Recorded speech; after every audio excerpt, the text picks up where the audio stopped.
Hello, everybody, and welcome to Mr.Gill's Stockholm. This is just a little kind of walk around town, just to kind of show some of the buildings that I'm building for my Minecraft Let's Build Stockholm world. I don't know if you can hear me, so I don't know if this will work, but let's go with it.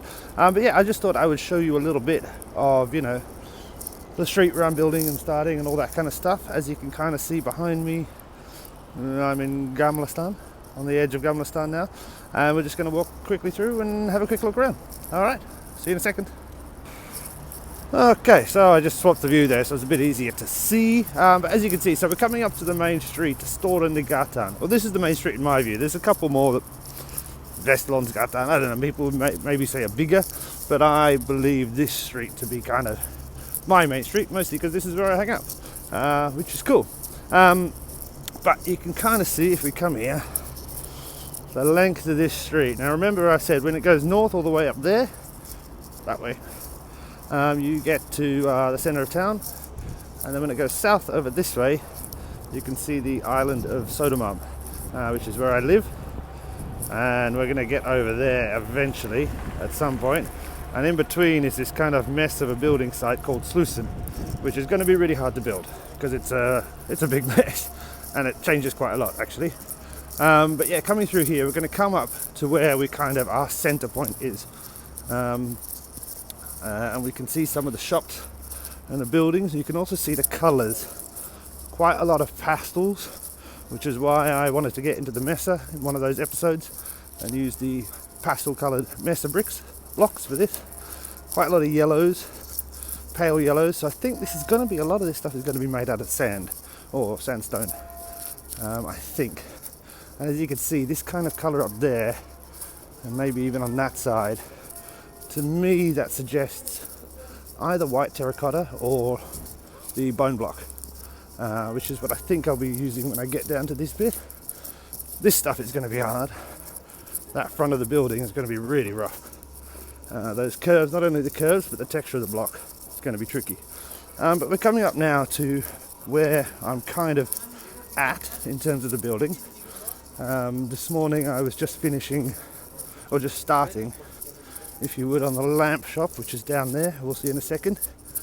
But I've come up to about, see there, where that Thai restaurant is, Siam, with the white sign. That's probably about where we're at now. But yeah, I thought I'd just do these little videos, and we'll do them in various parts of Stockholm, just to kind of show you where I'm at, and so you can get a better feeling for it if you don't live here or you've never been or ever visited, etc, etc. So this is the building I've been working on this morning.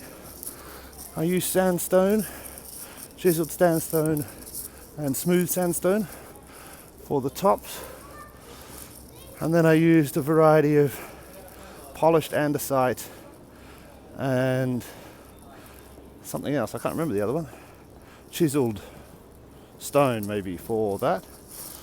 We have the comic shop, which I kind of done the facade for as well, and then I've just started this morning working on the lamp shop over on this side, which is going to be relatively easy. It's a bit shorter, so those are 3-story buildings, this is a 2.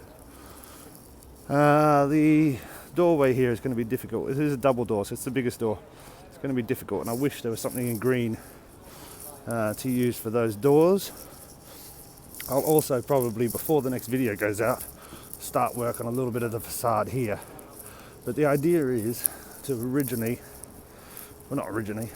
to head down this way in terms of building first, and then come back up and go up that street there. This, of course, is the pub, where I have built quite a lot, or where I started at least, and built quite a lot. And then this is the sidings all the way up there, and then this is that little alleyway which I'm going to have to work out as well. And then as well we're going to work on a few videos just around, a few buildings here. So we want to do this kind of block. So we'll come down from the pub, do the kebab shop, little kebab shop or whatever they're called, and then do the toy shop. You can see here. Lovely little toy shop, no Lego, but lovely toy shop. And then we will come over and do this wine bar restaurant here, Niton Glass, which is one of my favorites. And as you can see, each kind of block, the building is the same on top. So once you kind of got the structure of like the first floor, you can kind of just copy and move it all around. And then also, we will try and get, as soon as possible, down to one of the, excuse the truck, down to one of the Sticky Nicky stores. So Sticky Nicky is the gelato company I work for, and this is one of our shops here in Gummerstan. So we'll try and get that done as fast as possible as well, because that'll be kind of cool. Kind of synergy between play and work, which is stuff that I like. Yeah, so that's kind of just a quick video to give you a little update. Just thought it'd be interesting. Down that way there's the tube station, and then there's water. Up that way is, I don't know, that's going to be tricky and fun to build, that little house on top, the alleyway. And then yeah, this jewellery shop will be relatively easy. This restaurant here, Slingerbulten, will be relatively easy. But yeah, that's about it. So I just thought I'd show you that. I'm about to pop in the pub, have a beer, maybe have some lunch, and then I'm going to head home and play some more Minecraft probably. So there, yeah, I hope you enjoyed that little thing, whatever it was. But I'll do a few more of these as we go. I think it'll be quite fun. Alright, thanks a lot guys. I've been Mr. Gill. Have a good one. Ooh, cheers.